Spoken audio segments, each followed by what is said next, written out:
और बात देवघर में धाय की। जी हाँ, देवघर में हम जाते हैं, बाबा मंदिर जाते हैं, पूजा अर्चना करने के लिए जाते हैं, बाबा बैद्यनाथ के दर्शन करने जाते हैं। लेकिन इसी देवघर में एक गिरोह भी है बाबा परिहस्त का, जिसके गुर्गों लगातार इस इलाके में तांडव मचाते रहते हैं।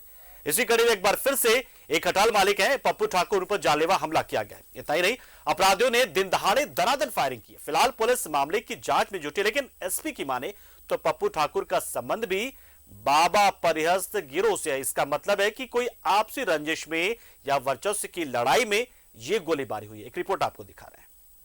देवघर में दिन दहाड़े धाए धाए खटाल मालिक पप्पू ठाकुर पर हमला, जमीन विवाद में फायरिंग की आशंका। सीसीटीवी में कैद इन तस्वीरों को देखिए। बाइक पर दो युवक आते हैं, सामने टोपी पहने खटाल मालिक पप्पू ठाकुर से कुछ बातचीत करते हैं, फिर अपने साथ लाए हॉकी स्टिक जैसे कुछ डंडे निकालते हैं, जिसे देखकर पप्पू ठाकुर अंदर की ओर भागता है। उसके पीछे दोनों युवक दौड़ पड़ते हैं, लेकिन कुछ ही देर में पप्पू ठाकुर ने जांबाजी दिखाते हुए एक युवक को पकड़ लिया और फिर रोड के दूसरी ओर भाग जाता है। लेकिन इसके बाद एक युवक पिस्टल निकालता है और पप्पू ठाकुर के पीछे दौड़ जाता है। हालांकि कुछ ही देर में वो युवक हाथ में पिस्टल लेकर लौटता है और फिर गेट और बाहर खड़ी कार में दनादन फायरिंग करता है। इसी दौरान दो और बाइक पर दो युवक आते हैं।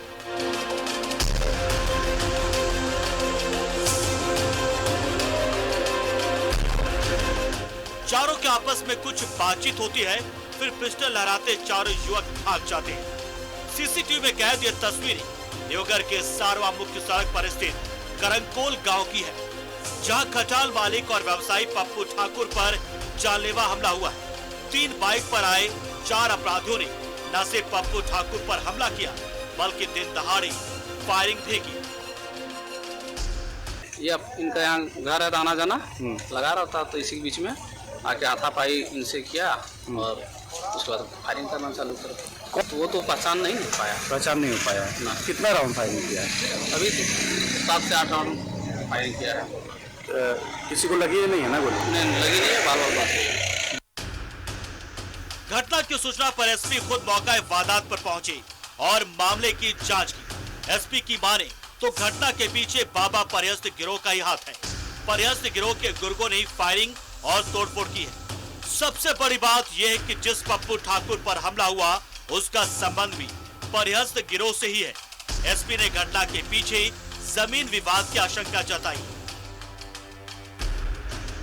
जिनके यहाँ घटना हुई है, कथित तौर पर यह माना जा रहा है कि ये उसी गैंग के सदस्य हैं, जिस गैंग के वो लड़के यहाँ आए थे और ये ज़मीन कारोबार में रंगदारी को लेके इस घटना को अंजाम दिए जाने की जो प्राथमिक सूचना हमको प्राप्त हुई है, उसके आधार पे हम लोग इन्वेस्टिगेशन कर रहे हैं। अन्य पहलुओं की भी जांच की जाएगी। किस गिरोह का? बाबा परिहस्त नाम का एक बदमाश है, उसके मेंबर्स और उसके साथी बताए जाते हैं। हाल के दिनों में पुलिस ने बाबा परिहस्त गैंग के 1.5 दर्जन से ज्यादा गुर्गों को गिरफ्तार कर जेल भेजा है। वहीं बाबा परिहस्त को जिला बदर किया गया है। फिलहाल पुलिस मामले की जांच कर रही है। इसे लेकर पप्पू ठाकुर से भी पूछताछ की जा रही है। न्यूज़ 11 भारत के लिए देवघर से दीप नारायण की रिपोर्ट।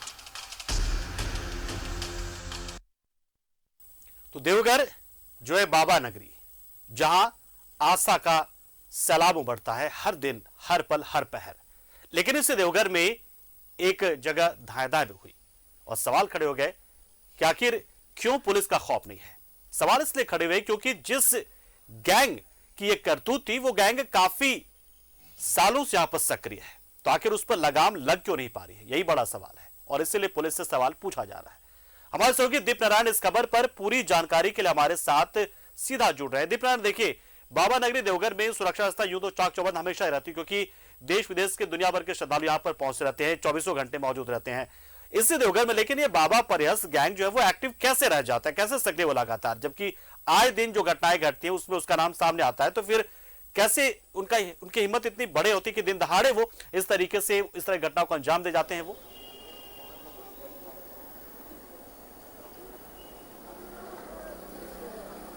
जी, आपका कहना दुरुस्त है कि जब कोई घटना घटती है तो पुलिस पर सवाल खड़े हो जाते हैं, लेकिन आपको दिलचस्प बात बता दें कि ये पूरा जो घटनाक्रम हुआ और जिस बात को आप कह रहे हैं कि देवघर के बाबा नगरी में धाए धाए और इनका मनोबल कैसे बढ़ गया, आपको बता दें कि ये जो कुछ भी हो रहा है ये पुलिस के दबिश की वजह से हो रहा है।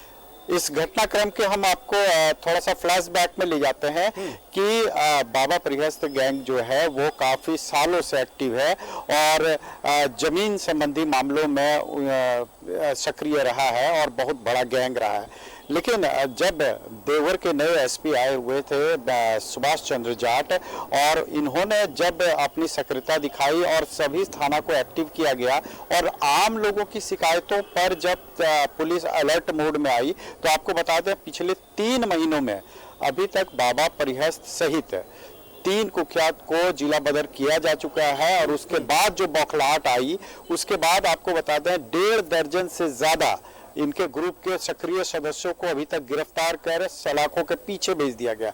अब जो बचे हैं वो उनके सदस्य जो भी हैं वो अब बौखलाहट में है। तो आपको ये बता दें कि ये जो भी घटनाक्रम अभी हालिया के दिनों में हो रहा है, पिछले दिनों आपको याद दिला दें कि एक हत्या भी हुई थी और वो भी हत्या आपसी गैंग वॉर में। अब चूंकि बाबा परिहस्त जिला बदर है और जेल में है और दूसरा इनके जितने भी प्रमुख गुर्गे हैं वो जेल में है, तो अब इनकी सक्रियता और को अब बौखलाहट में आप समझ सकते हैं। क्योंकि आज जो घटना हुई उसके ऊपर आपको गौर करने की बात है कि आज जो घटना हुई है और जिस तरीके से ये घटना कुंडा थाना क्षेत्र के कर्णकोल गांव के पास समय हुए है और इसमें पप्पू ठाकुर पर जो है आप सीसीटीवी फुटेज में आराम से देख सकते हैं कि पहले पप्पू ठाकुर जो है वो उस जगह पर खड़ा रहता है जहां पर ये सदस्य आते हैं और उसके बाद कुछ बातें होती है और उसके बाद एक झोले और एक कवर्ड किया हुआ उसमें से हथियार निकाले जाते हैं। उसके बाद पप्पू ठाकुर अंदर भाग कर जाता है और ठीक फ्रिक्शन ऑफ सेकंड में आप देखते होंगे कि वो बाहर आता है और उसके बाद उसके पीछे ही अपराधी दौड़ते हैं और वो फिर वहां से भाग खड़ा होता है। आपको बता दें जिस पप्पू ठाकुर की बात हो रही है वो भी जमीन का कारोबारी है और उसका खटाल भी चलता है और बाजला चौक के समीप उसका एक प्रतिष्ठान भी है।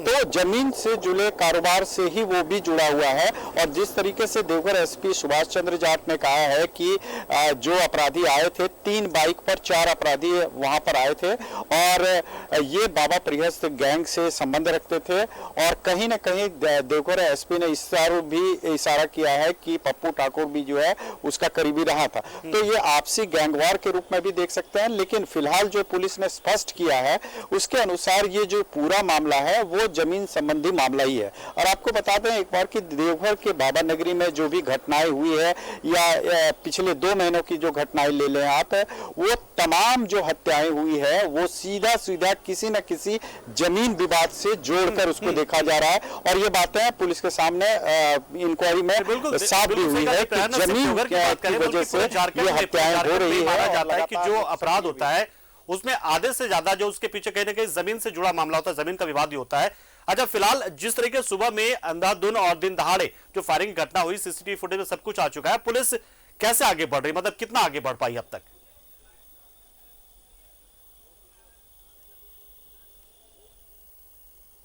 देखिए, पुलिस ने तुरंत पहचान कर ली, यही सबसे बड़ी इनकी रिकवरी थी कि जब सीसीटीवी फुटेज को खंगाला गया और उसमें स्पष्ट रूप से 2 एंगल से इस कैमरे में ये तस्वीरें कैद हुई थी, तो आप पुलिस ने मौके पर बयान देकर इस बात को स्पष्ट कर दिया है कि इनकी पहचान हो चुकी है। चूंकि गैंग बहुत बड़ा है और ऐसे में हर किसी की रिपोर्ट जो है या उनका पूरा बायोडाटा पुलिस के पास नहीं है, तो सबसे पहले जो कार्रवाई होती है उनकी पहचान कर इनके संबंधित जितने भी थाने हैं उनमें कोई रिकॉर्ड है या नहीं रिकॉर्ड है, इसको खंगाला जाता है। तो पुलिस की कार्रवाई की एक प्रक्रिया होती है और इस प्रक्रिया के दौरान ही वे बातें स्पष्ट होती है कि जब भी कोई रिकवरी होती है या किसी अपराधी की गिरफ्तारी होती है तो उसके बाद ये पुलिस खंगालती है और इस बात को बयान के रूप में दर्ज कराती है कि संबंधित थानों में इनके ऊपर कितने केसेस दर्ज हैं। फिलहाल अभी तक पुलिस ने खुलासा नहीं किया किया है कि ये जो 4 अपराधी की शिनाख्त हुई है और अभी तक हालांकि वो पकड़े नहीं गए हैं, तो उनका बायोडाटा क्या है, उनका क्रिमिनल बैकग्राउंड क्या है, लेकिन जो बातें पप्पू ठाकुर ने बताई है और जो बातें छनकर सामने आई है, इसमें यह स्पष्ट है कि ये पूरा जो मामला है वो जमीन विवाद से संबंधित है और किसी तरह का विवाद रहा होगा जिसके वजह से वो प्लानिंग के वजह से पूरी प्लानिंग के साथ आए थे। चूंकि पप्पू ठाकुर उस समय सड़क पर इंतजार के मूड में एक तरह से दिख रहा है, तो ऐसे में उसे भी पता था कि कुछ लोग उससे मिलने आ रहे हैं। अब उनके बीच में क्या बातें हुई थी और किस बात को लेकर अचानक, क्योंकि जो लोग मिलने आए थे वो हथियारों से लैस थे, ऐसे में उनकी प्लानिंग कुछ और थी और उसके बाद फोन पर कुछ बात हुई होगी। तो तमाम बिंदुओं पर देवघर पुलिस बना रही है, हालांकि अब खुलासा नहीं हुआ है, में आगे बढ़ती है, कैसे नहीं हो पाया, कार्रवाई करती है और कैसे गिरफ्तारियां इस मामले में होती, क्योंकि जाहिर सी बात है कि चाहे वो किसी भी ग्रुप से संबंध रखता हुआ वो शख्स हो, पप्पू ठाकुर जिसकी बात की जा रही है, लेकिन जो घटना घटी है वो शहर के अमन और शांति के हिसाब से तो सही नहीं। बहुत बहुत शुक्रिया आपका हमारे साथ जुड़े दीप नारायण। जानकारी दर कहा कि पुलिस बहुत तेजी से आगे बढ़ रही है, पहचान भी लगभग सबकी हो चुकी है। एक छोटे से ब्रेक यहां पर हम रुकेंगे और उसके बाद बात करेंगे